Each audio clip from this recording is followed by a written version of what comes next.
Assalamualaikum warahmatullahi wabarakatuh. Halo, kembali bertemu dengan Obsesi Obrolan Sehat Sahur Dini Hari Gemasri FM bersama Gemasri FM dan RSU Muhammadiyah Ponorogo. Melayani dengan sepenuh hati, mudah, nyaman, dan islami. Masih ingat kan topik yang kita perbincangkan kemarin? Ini soal puasa aman, lambung aman bagi penderita penyakit MAH. Dan narasumbernya pasti masih dengan dokter cantik kita, Dr. Yuniarti Rahmawati. Dokter, apa kabar? Kabar baik, Mbak. Baik, Semoga, gimana kabarnya? Alhamdulillah. Ini teman-teman pada lagi nunggu-nunggu nih. Kira-kira apa yang nanti bakal dikasih lagi buat yang lagi menyimak program Obsesi? Karena masih ada materi-materi yang belum kita sampaikan loh, dokter. Oh iya ya, Iya kan? banyak ya, Mbak. Tadi kan udah dibahas, ya kan? Bagaimana ketika misalnya pas buka puasa, sahur dan sebagainya, tapi belum disinggung juga itu. Jenis makanan dan minuman apa yang boleh dan harus dihindari bagi penderita penyakit MAH. Monggo, dokter. Siap, baik. Baik, di sini saya ingin menjelaskan terkait dengan makanan ya, makanan dan minuman mungkin. Jadi gaya hidup itu kan salah satunya soal makanan dan minuman juga kan, dok? Betul. Jadi saya jelaskan terkait makanan minumannya dulu, Mbak. Iya. Jadi tidak hanya mengatur dari porsi makanan ya. Jadi selain kita mengatur porsi makanan, jangan ketika ini makanan berlebih itu kan salah satu pemicu naiknya asam lambung. Iya. Jadi pengaturan porsi makan juga ditentukan. Nah, yang memiliki gangguan lambung ada baiknya untuk memilih makanan yang kita konsumsi itu seperti apa. Jadi beberapa makanan yang merangsang kenaikan asam lambung itu perlu dihindari seperti yang kemarin saya sebutkan. Yang pertama minuman soda atau alkohol, kemudian makanan pedas, makanan yang berlemak tinggi, kemudian makanan yang berkafein seperti misalnya coklat. Coklat bisa. Ya, makanya gimana, Mbak? Di kandungan ada jenis-jenis susu juga kan yang itu mengandung coklat. Itu sebaiknya dihindari juga ya? Sebenarnya dari dulu. Karena coklat yang sekarang kan enggak murni coklat juga ya kadang yang Mbak, sudah ada campuran lain. Kemudian kopi, Mbak. Kopi, teh, dan makanan-makanan yang terlalu asam, mungkin kayak asinan atau apa, sebaiknya dihindari dulu. Rujak. Padahal rujak itu segernya luar biasa ya. Kalau pas lagi buka puasa itu bayangin aja udah apalagi ada sambalnya gitu kan. Nah, betul sekali, Mbak. Jadi waktu sahur maupun buka sebaiknya makanan-makanan yang saya sebutkan tadi sebaiknya tidak dikonsumsi. Gitu. Kalau untuk pola hidup atau gaya hidup ya, Mbak, ini. Sekarang terkait dengan pola hidup dan gaya hidup. Jadi salah satu penyebab utama kambuhnya penyakit asam lambung itu terkait dengan pengaturan waktu makan kita yang kadang kurang tepat, seperti yang saya sebutkan ya.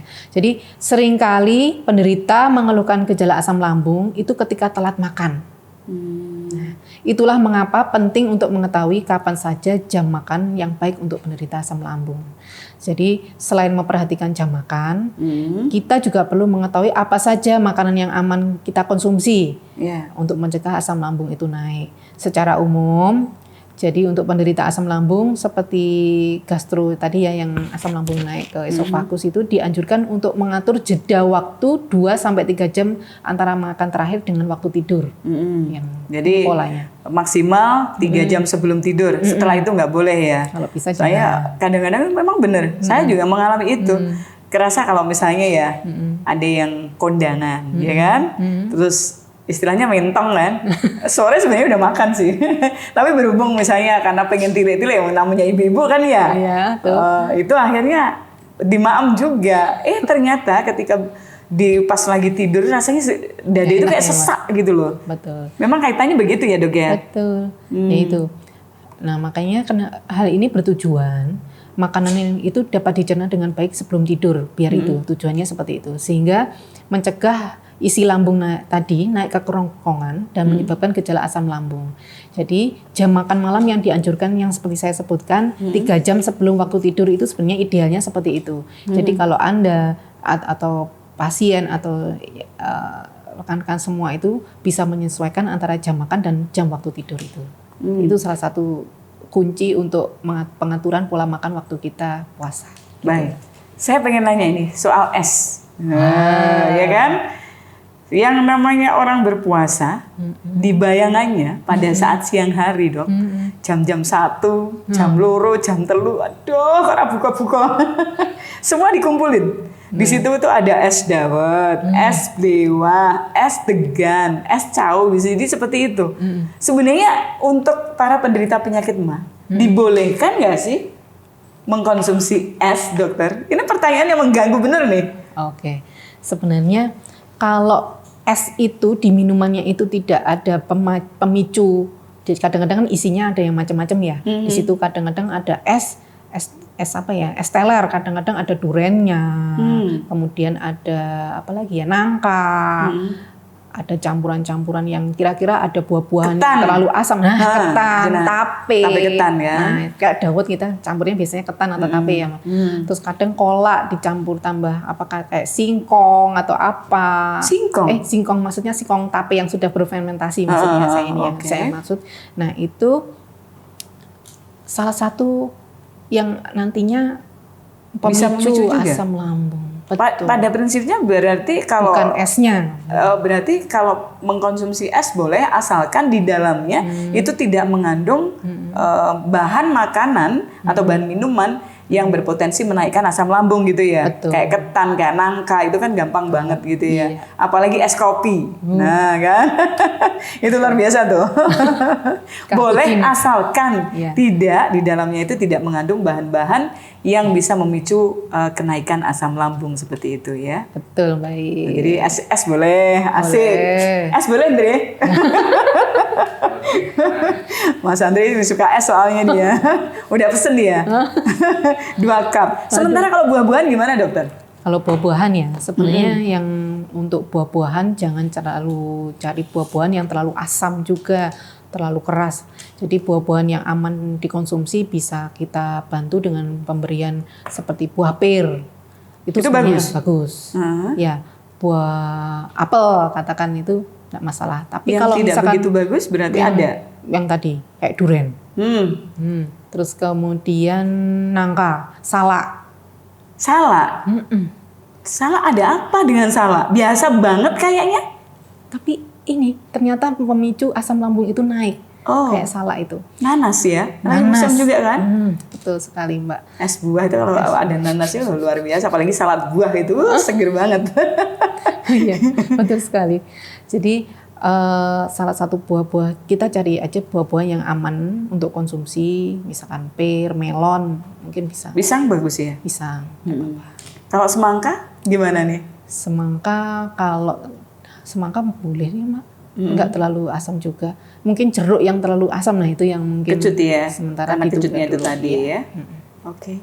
Baik, dokter. Terus gini, kalau pas lagi puasa gitu ya, misalnya dia itu pengen seberapapun sakitnya dia, tapi pengen banget untuk berpuasa seperti itu.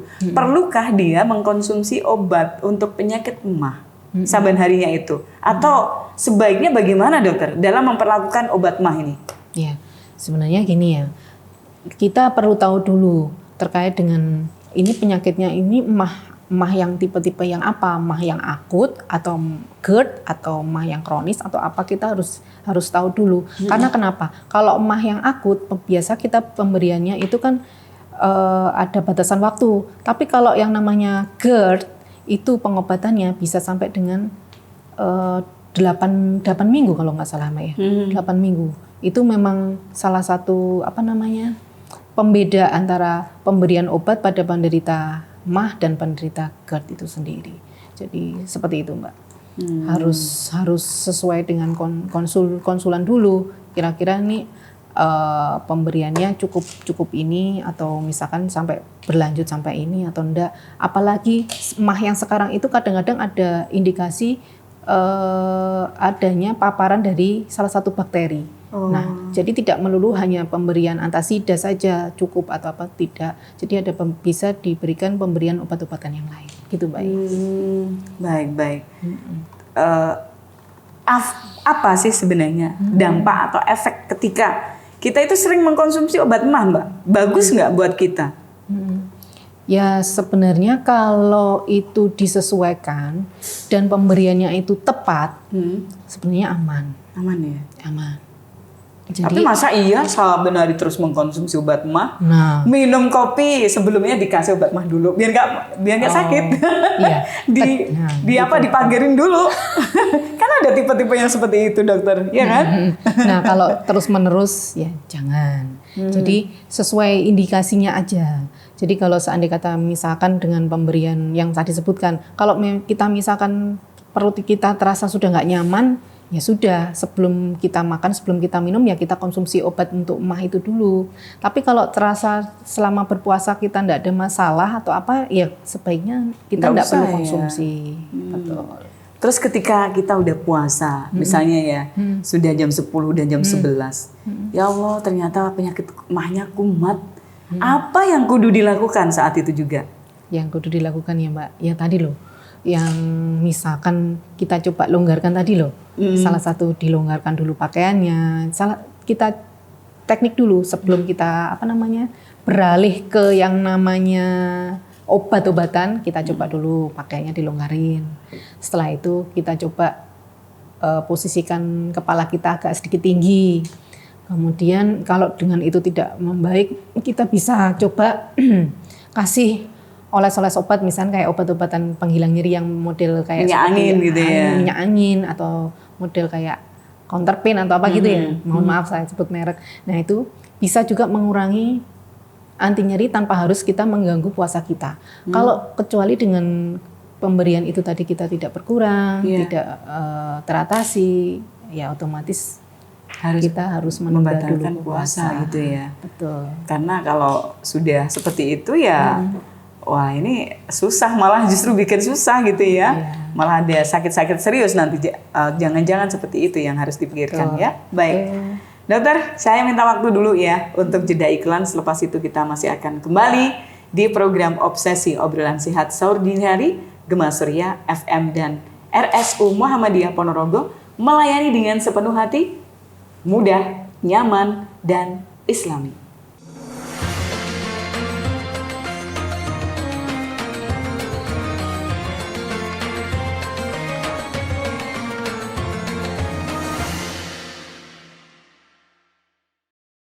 Obsesi Obrolan Sehat Sahur Dini Hari Gema Surya FM masih tetap membersamai Anda bersama Dr. Yuniarti Rahmawati ya, dengan satu topik yang kita bawa di pagi ini, puasa aman, lambung aman bagi penderita penyakit MAH ya.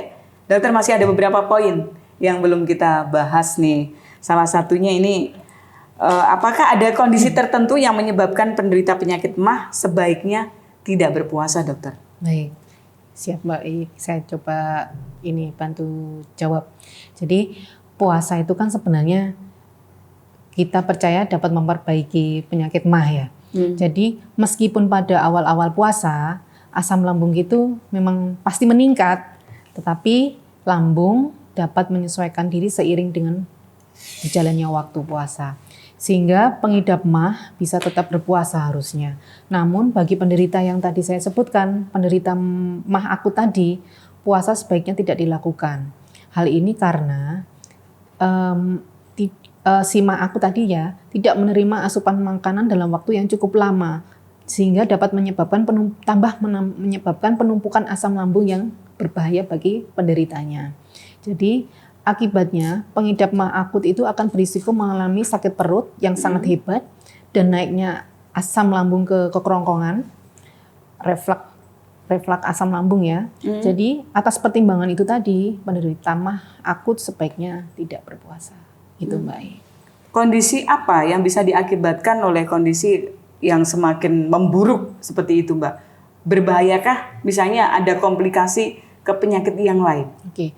Sebenarnya memang walaupun MAH ini adalah salah satu, sebenarnya bukan penyakit ya Mbak, ini adalah salah satu gejala penyakit. Namun ternyata ada beberapa komplikasi yang berkaitan dengan penyakit MAH itu sendiri. Jadi yang pertama itu adalah esophagus Barrett.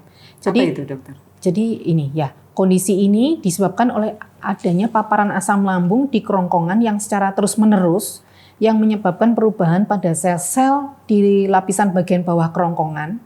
Ya, ini yang menjadi salah satu bagian yang serius untuk terjadinya sel kanker esofagus. Gitu ya. Itu yang komplikasi yang berat. Yang kedua, stenosis pylorus. Jadi komplikasi ini terjadi ketika asam lambung menyebabkan iritasi yang secara jangka panjang pada lapisan sistem pencernaan. Jadi pylorus itu kan namanya jalur antara lambung dan usus kecil.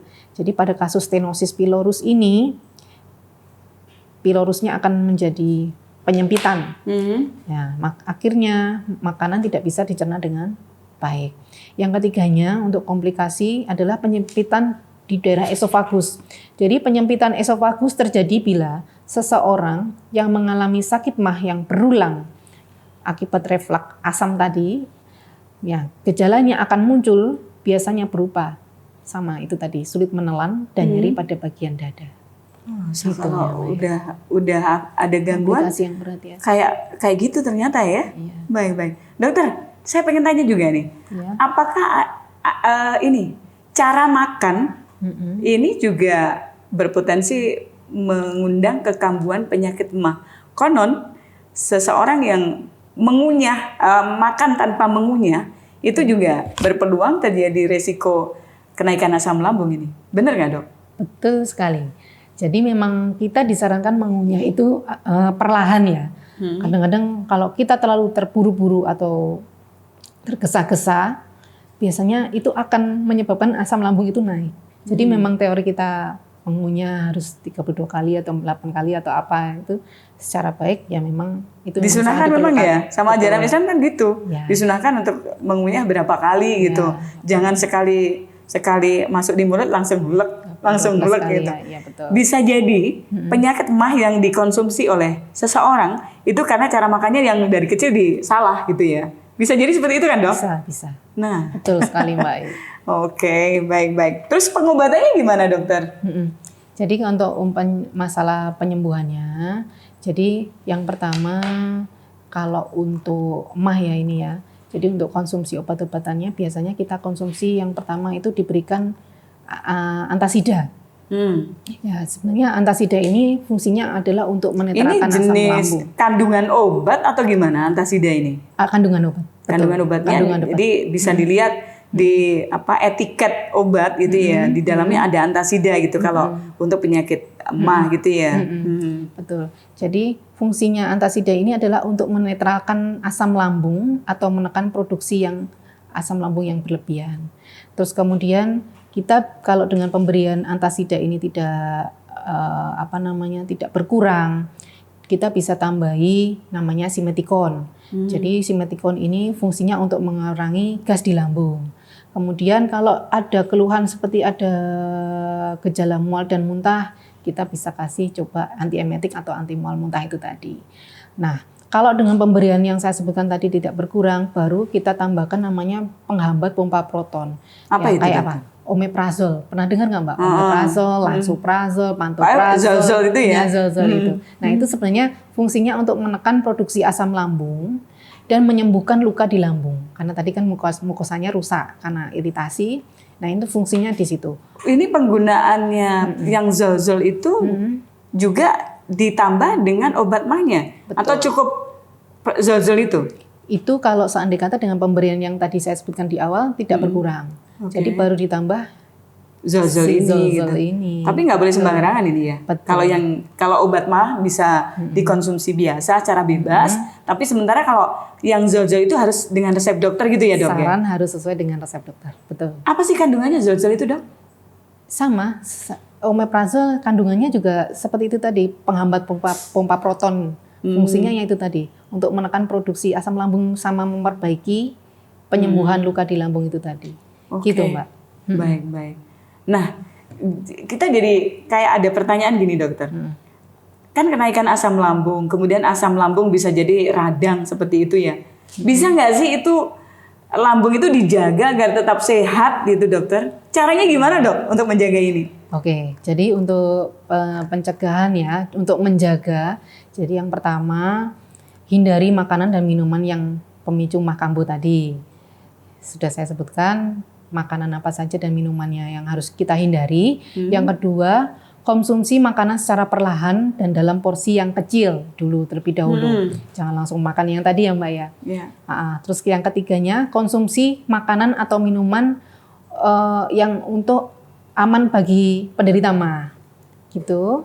Terus yang selanjutnya, kalau dengan pemberian tadi kurang begitu mengurangi, baru kita lanjut ke konsumsi obat-obatan untuk penderita MAH. Begitu Mbak I, untuk mencegahnya. Pertanyaan berikutnya, apakah penyakit MAH itu bisa sembuh total? Syaratnya gimana? Dan oh iya tadi sampai lupa saya belum tanyakan, penyakit MAH itu bisa menyerang seseorang mulai usia berapa dokter? Apakah anak-anak bisa kena penyakit MAH? Bisa Mbak. Ada beberapa pasien di Rumah Sakit Muhammadiyah Ponorogo, penderitanya ada salah satunya itu anak-anak. Anak SD tidak menutup kemungkinan, anak TK juga tidak menutup kemungkinan adanya terkena ini asam lambung atau MAH ini. Jadi karena gejala MAH itu sebenarnya karena pemicunya itu banyak faktor, tidak hanya asam lambung, infeksi lambung, kemudian apa tadi stres atau apa, karena penyebabnya banyak. Sebenarnya untuk menyembuhkan secara total atau tuntas ini sebenarnya bisa. Asalkan kita tahu penyebab MAH-nya itu terjadi karena apa. Dicari dulu penyebabnya, faktornya karena apa. Kalau penyebabnya misalnya sudah diketahui, oh ternyata ini penyebabnya karena asam lambung naik, murni karena asam lambung naik, sudah dituntaskan ya, dan sudah diatur dengan pola hidup yang sehat, insya Allah MAH bisa disembuhkan dengan baik. Gitu Mbak. Syaratnya agak berat juga ya kayaknya. Berat ya. Padahal biasanya sesuatu yang enak, makanan yang enak itu biasanya memang suka ke penyakit gitu loh dokter. Gitu iya ya? Kan? Makanya ada lagunya Pak Mas Briwo itu. Gimana Mbak lagunya? Lagunya yang enak-enak itu yang dilarang itu. Ternyata sesuatu yang seringkali dilarang itu juga mendatangkan kesenangan. Sayangnya seperti itu kan dok. Iya betul Pak. Baik. Terus tipsnya ini dokter agar penyakit MAH kalau misalnya memang sudah kena penyakit MAH ya mau gimana lagi kan? Ya harus istilahnya berdamai kan dengan yang namanya penyakit MAH. Caranya tipsnya gimana agar ketika punya penyakit tidak kambuh-kambuh lagi seperti itu? Apa yang harus dilakukan nih dokter? Ya, seperti cara mengatasi biar MAH ini tidak kambuh-kambuh lagi, cara yang tadi kita simpulkan semuanya ya ini ya. Jadi yang pertama, hindari tadi yang saya jelaskan, hindari makanan sama minuman tadi yang pemicu MAH-nya yang kambuh ya. Jadi kecut, pedes pokoknya ya. Pokoknya mencegah sekaligus mengatasi sakit MAH itu lebih baik mencegah ya Mbak ya. Benar. Makanan yang lemak, makanan yang terlalu asam, makanan yang terlalu pedas, minuman soda, kafein, alkohol, hindari. Sebaiknya itu. Terus kemudian cukup konsumsi makanan yang secara perlahan tadi. Dalam porsi yang cukup, porsi yang kecil, tidak berlebihan. Karena makan yang kita makan secara perlahan dan konsumsi makanan dalam porsi yang cukup atau ini kecil ya, selama menderita sakit MAH itu dapat menghindari munculnya atau memicu gejala MAH itu muncul lagi. Terus kemudian konsumsi makanan atau minuman untuk sakit MAH. Kadang-kadang ada yang pernah memberikan kayak kamomil apa teh jahe. Jahe itu sebenarnya juga bisa mengurangi asam lambung. Loh, ya. Jahe bukannya malah justru mengiritasi Mbak? Tapi ternyata yang saya pernah baca di beberapa literatur, jahe itu ternyata membantu ketika mungkin rasa mual sama ininya muncul. Betul. Gitu ya. Terus kemudian konsumsi yang obat-obatan yang sesuai dengan anjuran dari dokter. Kalau saya untuk pencegahannya salah satunya di situ. Baik. Gitu. Terus ada satu pertanyaan lagi nih. Ini soal makanan lagi nih dok. Ya. Ini mitos atau fakta? Seseorang yang kena penyakit MAH tidak dibolehkan mengkonsumsi jagung dan daging kambing. Nah, pernah nggak? Mungkin ini ada saran dari dokter seperti apa? Soalnya pengalaman saya nih ya, apalagi pas bodo besar Mbak. Pas batu besar dokter. Jadi kan banyak daging ya, daging kambing, daging sapi. Ketika mengkonsumsi daging sapi itu nggak masalah. Tapi ketika mengkonsumsi daging kambing, nah kok itu perutnya mules? Apa ini ada kaitannya gitu loh? Yang pengen saya tanyakan ini. Ya. Ya mungkin karena di sini seperti yang saya jelaskan sebelumnya, kalau makanan-makanan yang terlalu berlemak mungkin di kambingnya itu mungkin bagian-bagian daging yang sangat berlemak ya. Kan daging itu ada yang lemaknya rendah, ada yang lemak yang terlalu tinggi kayak katakan jeroan atau apa. Mungkin konsumsinya sudah dicampur dengan yang lain. Katakan sudah dicampur santan, sudah dicampur katakan pemicu asam lambung. Kadang-kadang kayak kita bikin sate gulai katakan seperti itu. Itu sebenarnya juga dapat sebenarnya memicu untuk kambuhnya emah itu sendiri. Ya. Kalau terkait dengan jagung, sebenarnya kalau pemberian jagung itu kan jagung itu sebenarnya karbohidrat ya. Asalkan kita konsumsi jagung sebagai pengganti karbohidrat itu kita konsumsi secara perlahan dan porsinya cukup kecil, sedikit sebenarnya itu tidak memicu harusnya. Memicu munculnya asam lambung. Artinya ketika misalnya orang kena asam lambung, nggak boleh makan yang atos-atos ya, merning. Karena ada sebagainya jagungnya bentuk merning kan. Kalau yang misalnya nasi jagung mungkin relatif nggak masalah ya. Tapi kalau misalnya makannya grontol, kemudian merning, bisa jadi itu yang memicu ya, Mbak, dokter ya. Bisa. Jadi kalau kita mungkin konsumsinya ya itu tadi. Yang keras, mungkin kita otomatis pengolahannya kan juga semakin lama ya. Nah, kecuali kalau misalkan akhirnya pengaruh ke iritasi ke kerongkongan atau makanan yang terlalu keras itu juga pasti berpengaruh juga. Oke, berarti gini dokter. Kalau misalnya seseorang yang kena penyakit asam lambung seperti itu ya, lambungnya pas kumat banget gitu loh, itu harus mengkonsumsi yang bentuknya nasinya sudah jadi bubur atau nasi biasa dokter yang sebaiknya? Agar bisa segera pulih, maksud saya. Baik, terima kasih. Sebenarnya kalau untuk penderita MAH itu tidak disarankan, sebenarnya bukan tidak disarankan ya. Sebenarnya boleh makan bubur, boleh makan nasi pun sebenarnya tidak masalah. Asalkan kita bisa konsumsi, bisa makan, kita olah dengan secara perlahan itu tadi. Poinnya di situ. Nah, terus kemudian di sini kalau seandai kata, kecuali kalau kita penderitanya misalkan penderita GERD yang tadi saya sebutkan komplikasi MAH yang lebih berat lagi, kecuali di situ ya. Kalau kita penderita GERD itu, nah monggo kalau misalkan mau konsumsi makanan yang lebih lembut seperti bubur, karena salah satu penderita GERD itu biasanya akan mengalami nyeri telan atau nyeri tenggorokan yang terasa panas. Gitu Mbak I. Sampai seperti itu ya. Betul. Baik.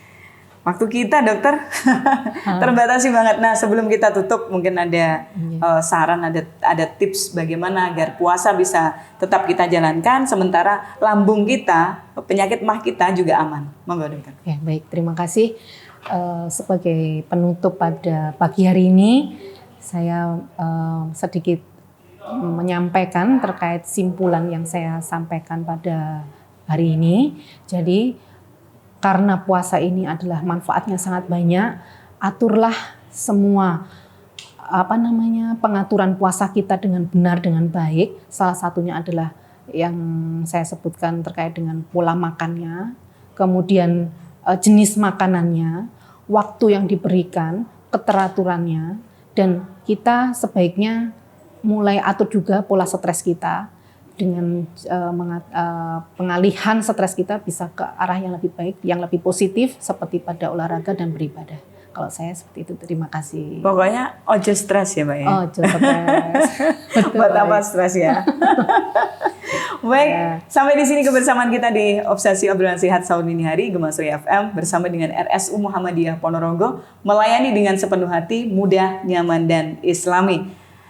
Bagi Anda yang ketinggalan dengan materi-materi yang tersaji di program Obsesi Saban Harinya, silakan Anda lihat di channel YouTube Gemasri FM dan RSU Muhammadiyah. Jangan lupa like, share, comment, and tentunya subscribe ya. Terima kasih, saya I. Mohon diri dulu. Assalamualaikum warahmatullahi wabarakatuh.